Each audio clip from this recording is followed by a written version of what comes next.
आजकाल उत्पन्न आणि खर्च याचा ताळमेळ बसवणं जवळपास 90% लोकांना जमत नाहीये. कारण महागाईच इतकी वाढलेली आहे आणि अनावश्यक खर्च इतके वाढलेले आहेत, की ज्याच्याशिवाय आपल्याला पर्यायच नाही. ते खर्च करावेच लागतात आणि अशा स्थितीत आपलं उत्पन्न हे जवळपास सर्वसामान्य लोकांचं थोडकं आहे आणि त्याच्या खर्च हा दुप्पट-तिप्पट येऊन ठेपला आणि अशा स्थितीमध्ये आपल्याला वेगवेगळ्या प्रकारची कर्ज घेण्याशिवाय पर्याय नसतो आणि नकळतपणे आपण या कर्जाच्या जाळ्यामध्ये अतिशय खोलवर असं गुरफटत चाललो आहोत. याची तमा ना सरकारला आहे, ना राज्यकर्त्यांना. अगदी छोटं उदाहरणच घ्यायचं झालं, तर एका कुटुंबामध्ये जर 4 व्यक्ती असतील, तर पूर्वी एक जण त्याच्यापैकी मोबाईल वापरायचा आणि बाकीच्या घरात दुसरा एखादा मोबाईल असला, तर त्याच्यामध्ये ₹10 बॅलन्स टाकलं, तर आपण 3 महिन्यापर्यंत, 4 महिन्यापर्यंत ते मिस कॉल देऊ-देऊ त्याला पुरवायचो आणि लाईफ टाईमसाठी घेतलेल्या आता या सिममध्ये आपल्याला झक मारून महिन्याला ₹200 बॅलन्स हे टाकावंच लागतं. नाहीतर 7-8 दिवसात तुमचा सिम बंद पडतो आणि हे असे अनावश्यक अनेक प्रकारचे खर्च तुमचे आमचे वाढलेले आहेत.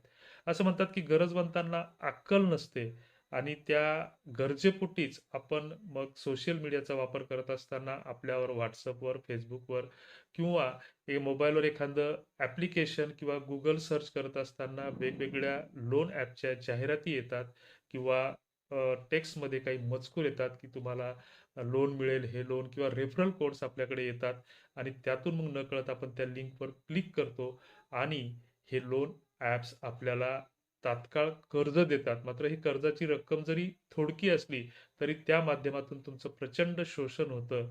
बऱ्याच ठिकाणी आत्महत्या केल्याच्या घटनाही या माध्यमातून घडलेल्या आहेत आणि अशा स्थितीत त्या लिंकवर क्लिक केल्याच्यानंतर 5% पासून तर 20% पर्यंत ही ॲप्लिकेशन्स तुमच्याकडून प्रोसेसिंग फी चार्जेस वापरतात.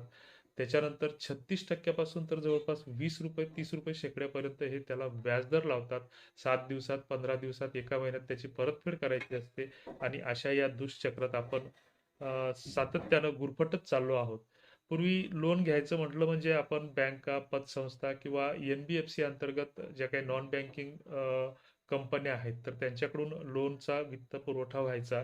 मात्र आता चायनीज ॲप मोठ्या प्रमाणामध्ये आलेले आहेत. जे चायनीज लोन ॲपचा घोटाळा, जो मोबाईल ॲप, मनी म्युअर्स, क्रिप्टोकरन्सी याचा वापर कसा केला गेला हे सरकारी स्तरावर आता ईडीच्या माध्यमातून उघडकीस आलेलं आहे आणि यातून अवैध अर्थव्यवहार, गोपनीयता कायद्याचे उल्लंघन, गुन्हेगारी कृतीचा समावेश असल्याचं यातून निष्पन्न झाल्याच्या नंतर जवळपास ₹581 कोटी सरकारने या माध्यमातून जप्त केलेले आहेत आणि जवळपास 138 बेटिंग ॲपवर बंदी आणलेली आहे. यासोबतच 98 प्रकारच्या जवळपास लोन ॲपवर बंदी आणलेली आहे. मात्र ज्या काही एन-बी-एफ-सी अंतर्गत रजिस्टर ज्या काही कंपन्या आहेत, ज्या रिझर्व्ह बँकेच्या नियंत्रणाखाली आहेत, त्या अजूनही मोकाटपणे सुरू आहेत.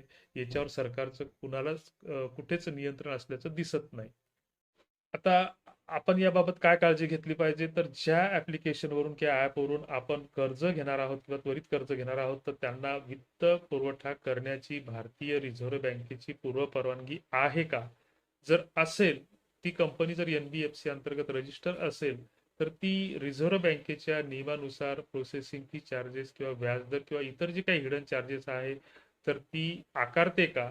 जर ती आकारत नसेल, तर त्याची आर-बी-आय अंतर्गत जर ती रजिस्टर असेल, तर त्याची आर-बी-आयच्या वेबसाईटवर किंवा त्यांच्या मेल आयडीवर किंवा रजिस्टर पोस्टाने त्यांची तक्रार केली पाहिजे.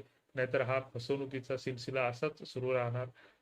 त्या ॲप्लिकेशनमध्ये त्या कंपनीचा पत्ता दिलेला आहे का? मोबाईल नंबर किंवा त्यांचा संपर्क क्रमांक किंवा कस्टमर केअर नंबर आहे का? अशा ॲपची वेबसाईट अस्तित्वात आहे का? वेबसाईट असल्यास ती एच-टी-टी-पी-एस अशी सुरक्षित आहे का? ॲपमध्ये कर्ज घेताना अर्ज करून के-वाय-सी तपासून सिबिल स्कोअर काढला जातो का? सोबतच ज्यावेळेस आपण त्यांना पूर्व परवानगी किंवा ॲलो करतो, तर अशा वेळेस तुमचा मोबाईलमधील जो काही कस्टमर डाटा असेल किंवा गॅलरीमधील फोटो आहेत, तर ते फोटो परस्पर त्यांच्याकडे जातात का?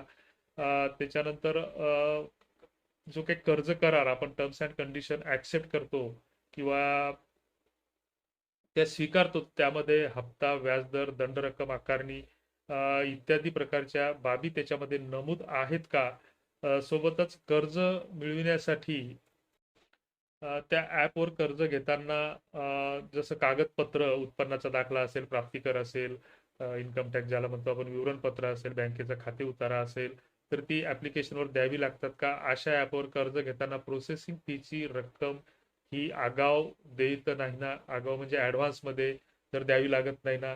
किंवा ॲपवरील कर्जाचा व्याजदर अवाजवी वाटतो का? ताबडतोब कर्ज घेतल्यास काही लाभ मिळतील अशी विशिष्ट सूचना केली तर जात नाही ना?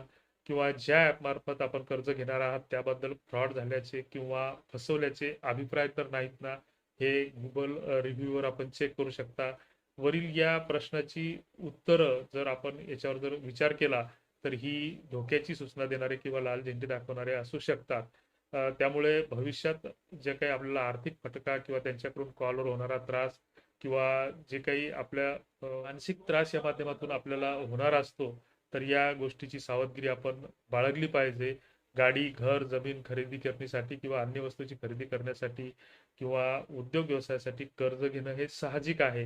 मात्र बऱ्याचदा सणासुदीच्या काळामध्ये वेगवेगळ्या सोशल मीडिया प्लॅटफॉर्मवर जाहिराती येतात. मग इलेक्ट्रॉनिक वस्तूच्या असतील, मोबाईलच्या असतील किंवा इतर ज्या गोष्टींची आपल्याला गरज नाही, अशा गोष्टींच्या जाहिरातीचा भडीमार त्यावर होत असतो आणि ह्या गोष्टी आपल्याला वेगवेगळे आकर्षक प्रलोभनं दाखवून तुम्हाला त्याकडे आकर्षित करतात आणि जुनी लोकं म्हणायची, की ऋण काढून सण साजरे करू नये किंवा अंथरूण पाहूनच पाय पसरावे. गरज नसताना आपण अशा वस्तू विकत घेतो का? या गोष्टीची प्रत्येकाने सुरक्षितता, काळजी, खबरदारी घेणे आवश्यक आहे. तूर्तास जय जिजाऊ. हा व्हिडिओ आवडल्यास इतरांना शेअर करा.